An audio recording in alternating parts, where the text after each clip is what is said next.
Welcome to the next episode of the Austin Bar Association's Council of Firsts. I'm your host, Amanda Arriaga, First Latina Bar President. This podcast is made possible by the Texas Bar Foundation. Today we talk to Marc Cayabyab, President of the Austin Asian American Bar Association. Marc is a graduate of the University of Texas and the University of Houston Law Center. He's a staff attorney for the Texas Association of School Boards and has worked in both the public and private sector. The Asian Pacific Interest section of the State Bar of Texas recently named the Austin Asian American Bar Association as Affiliate of the Year. I'm so happy today to talk about that and more with my fellow Valley native, Marc. Thanks for being here today. Yeah, great having me here. I want to start at the very beginning. Why did you want to be a lawyer?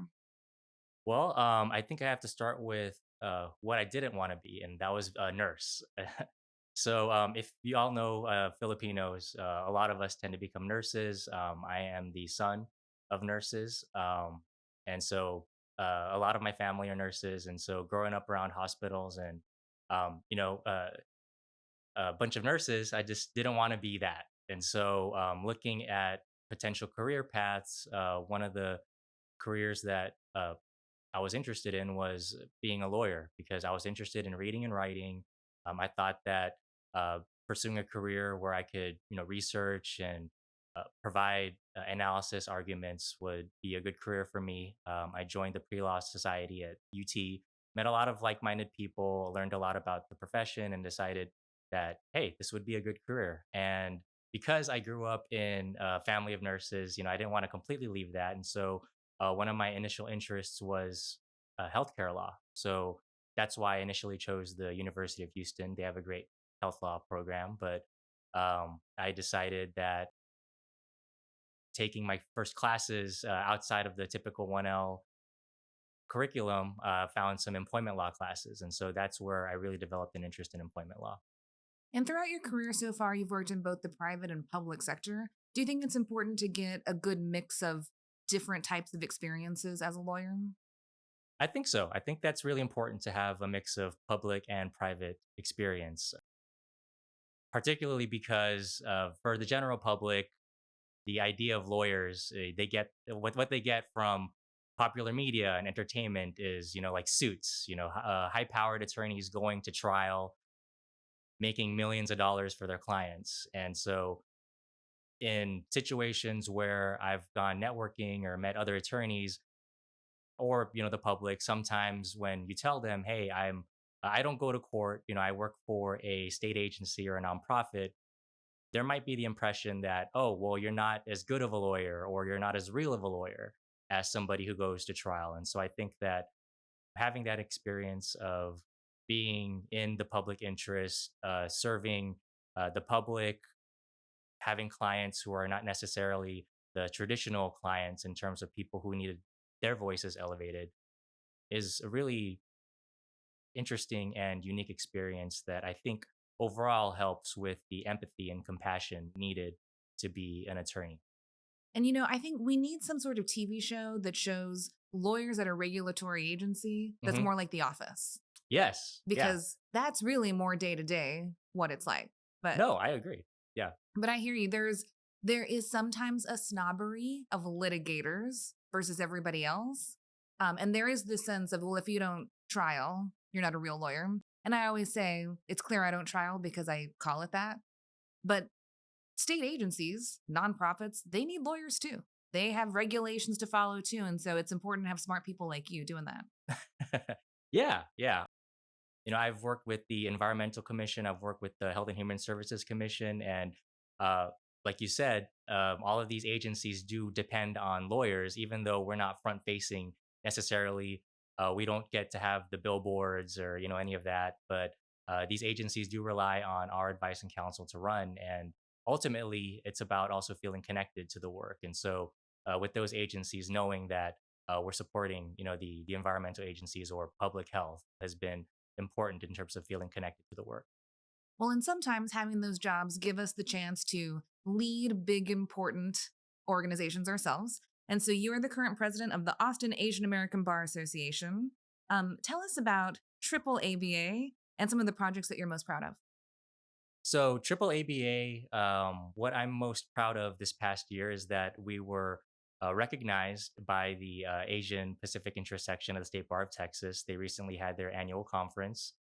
a few weeks ago, and so we were recognized as the affiliate of the year. It was a very humbling um, uh, event, and for me especially, because I feel like it's more of a recognition of the hard work that our members have done. Tell me some of the things that the state bar must have seen that you all did that led to that honor. One of the initiatives I'm most proud of is that, and for which we were uh, recognized, is that at the last year, there were a number of bills which were proposed, which would prohibit certain citizens of countries such as China, North Korea, and other countries from buying land in Texas. And so those bills were introduced during the past legislative session, and a number of Asian bar associations, including ours, the National Asian Bar Associations, our affiliates in Dallas and Houston as well. We all put out a united front to oppose these bills and say that these bills would perpetuate negative stereotypes against Asian Americans and immigrants. And so the past few years, there have been an increased amount of attention towards you know hate crimes, negative stereotypes against Asian Americans. And so, uh, what we did was we had, I think, over 100 people went to go testify at the Capitol, and a member of the Austin Asian American Bar Association was there to talk about the potential impact that these bills could have on the lives of Asian Americans, of immigrants who are also trying to make a living here. Putting up that united front with our colleagues, and testifying at the Capitol, I think was one of our organization's most proudest moments in terms of representing that voice for people who otherwise couldn't share that themselves. Well, and you bring up an interesting point because we all know that the state bar could not engage in a lobbying effort like that.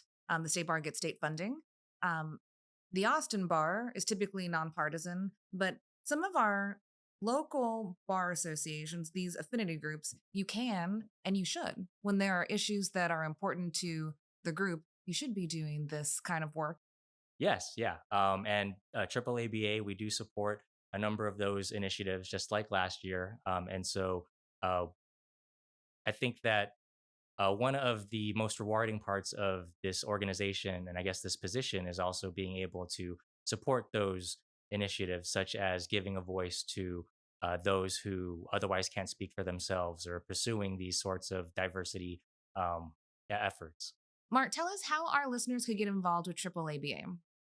So there's a number of ways that listeners can get involved with AAABA. We have a presence on Facebook. We have a LinkedIn. So if you search Austin Asian American Bar Association, you'll be able to find more information about us on the web. We also have opportunities for sponsorship, and so we do have a number of corporate sponsors who help us out with the funding for our events throughout the year, which include our annual Lunar New Year banquet, which we like to start the year out with every year. We have family events during the summer. We have a number of volunteer events throughout the year with volunteer legal services. And we also get together for happy hours once in a while. It's nice to be able to get together with the other members of the organization, meet new people, especially people who are coming into town looking to get involved.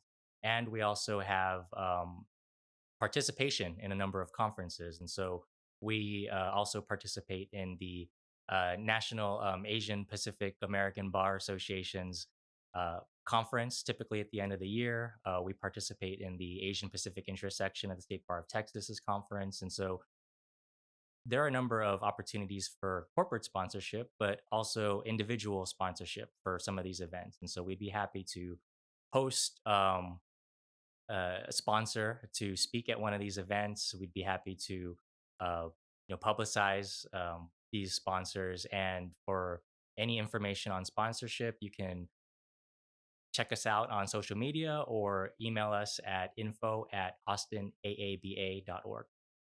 What are some of the organizations that have meant the most to you professionally or personally? An organization that's meant a lot to me is the Filipino Young Professionals of Austin. It's a small group that I helped found a couple of years ago. It's basically just a couple of friends of mine.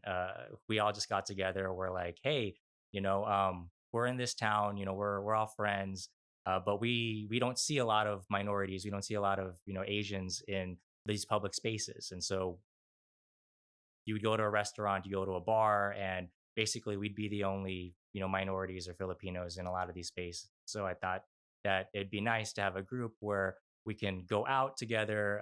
We can continue our culture, be together, and they are having a bunch of different initiatives for career development, social gatherings, elevating minorities and women in their career development and workspaces. And so I think that's a great organization. The Filipino Affinity Bar Associations, specifically the National Filipino American Law Association, NFALA, and also the Texas Filipino American Bar. I think those organizations are great in terms of gathering Filipinos together who are all practicing in the legal profession.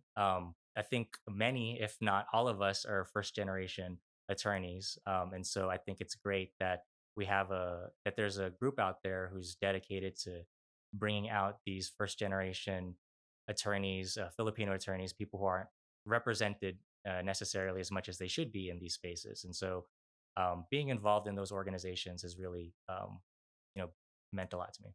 What advice would you give to lawyers in Austin that want to get involved but don't know how? Ask. Definitely talk to people about what sorts of opportunities there are in the city and to get involved, and also show up.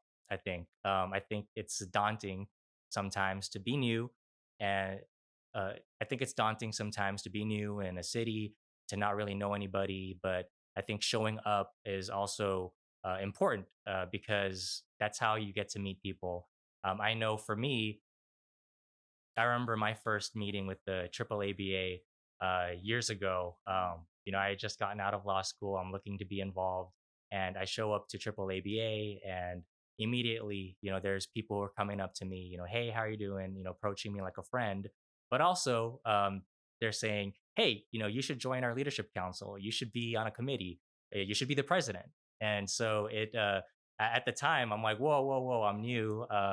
There's not really I'm not looking to do that right now, but eventually I did join a committee. I joined the leadership council, and it took a couple of years, but now I'm the president, just like they had said. And so I think the idea of leadership is something that's really important, and I wouldn't have gotten that opportunity if I hadn't asked around, if I hadn't shown up, and if I hadn't had the encouragement of triple ABA members and leaders.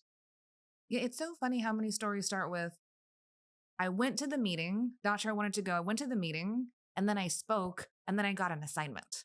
And from there, you become the leader because you were willing to take those first two steps. So that is great and great advice. Sometimes peer pressure works. What's next for you?